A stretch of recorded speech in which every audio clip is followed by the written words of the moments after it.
Hi everyone, this is Deb Tim, a Canadian girl. The other day I posted a video on sponge filters. Well, this video is a little bit of a continuation on that. I'm speaking more about how a sponge filter works. So please stay tuned and enjoy.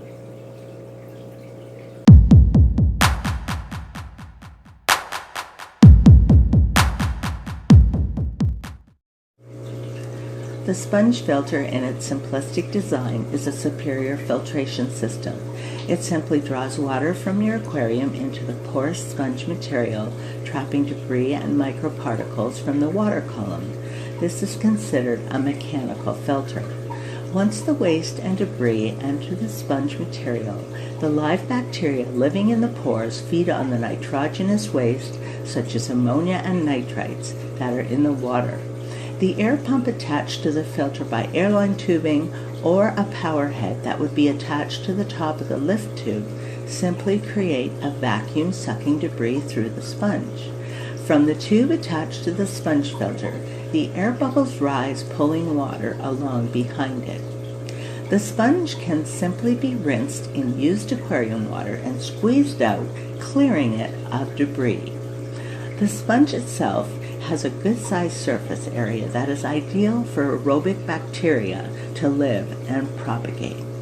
The quality of the sponge and how porous it is will determine the flow rate, how much debris it's capable of holding, and how large the nitrifying bacteria colony can be. There are many designs of sponge filters. You can buy them very cheaply, saving you money initially, but over time they will wear out and need to be replaced far sooner than if you purchase a higher quality sponge filter that will do a better job, having a superior flow rate, and last much longer. A test to determine the quality of your sponge is simply to clean it. If the sponge is dense and fine, it will not be able to hold as much and will be much quicker to clean. However, if your sponge filter is of good quality, it will take more time to clean, and several buckets of used tank water should remove the debris, as it will hold so much more.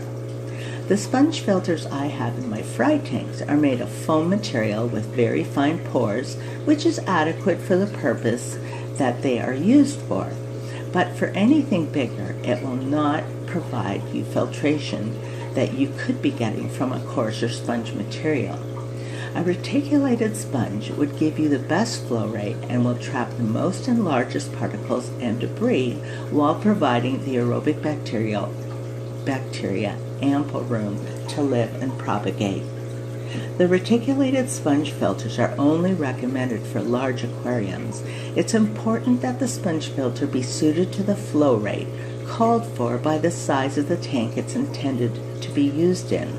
10 to 20 gallon aquariums do just fine with the denser sponge material, as the bioload will be far less as well. If a fine filtration is needed, then using the denser sponge filter is fine. If you need higher flow rate and fine filtration is not as important, then you're best to go with a reticulated sponge filter. These filters can be combined using both by stacking them. Just remember that water will flow where there's least resistance, meaning water will flow faster through a reticulated sponge than the dense sponge material when using them together. So until next time, this is Deb Tim signing out. Thank you so much for watching. I hope you're having a great day, and I'll talk to you soon.